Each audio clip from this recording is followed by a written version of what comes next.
यानंतर एक बातमी समोर येते। बच्चू कडू अध्यक्ष असलेल्या बँकेवर सायबर हल्ला झालाय।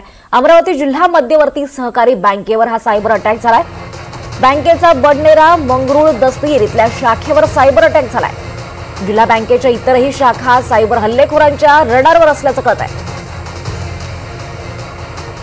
तर सध्याची बातमी आपण पाहतोय। अधिक माहिती घेऊयात आमचे प्रतिनिधी शुभम बायस्कर यांच्याकडून। शुभम, काय अधिक माहिती आहे? दीपाली, नक्कीच अमरावती जिल्हा मध्यवर्ती सहकारी बँकेच्या वेगवेगळ्या शाखा आहेत आणि याच शाखेपैकी अमरावतीच्या बडनेऱ्यामध्ये बँकेचा विस्तारित कक्ष आहे, ज्या ठिकाणी मोठ्या प्रमाणात सायबर अटॅक होऊन त्या पीसीच्या ड्राईव्ह मध्ये विंडो फोल्डर तयार करण्यात आलेले आहेत।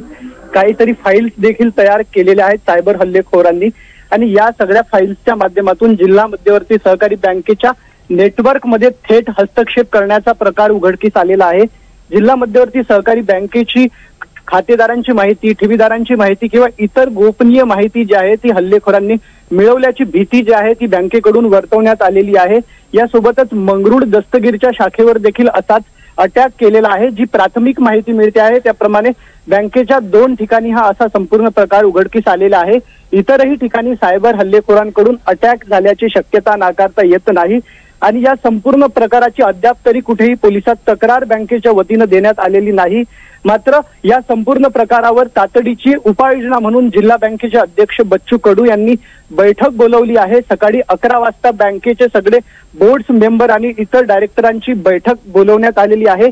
या बैठकीमध्ये नेमकं काय होणार आहे, अजून किती ठिकाणी हा सायबर अटॅक झालेला आहे, कुठल्या कुठल्या बँकेमध्ये काय काय अडचणी या अटॅकमुळे निर्माण झालेल्या आहेत, या बाबीची संपूर्ण माहिती या बैठकीमध्ये घेतली जाणार आहे। सोबतच सेंट्रलाइज अँटीव्हायरस ऍक्टिव्हिटी डायरेक्टर किंवा इतर ज्या काही सुरक्षिततेच्या उपाययोजना आहेत त्यावर देखील चर्चा केल्या जाणार आहेत। नेमकं 11 वाजता या बैठकीमध्ये काय होते आणि बच्चू कडू या संदर्भात माध्यमांना काय माहिती देतात ते पाहणं महत्त्वाचं ठरणार आहे। दीपाली, निश्चितच धन्यवाद शुभम या सगळ्या सविस्तर माहितीसाठी।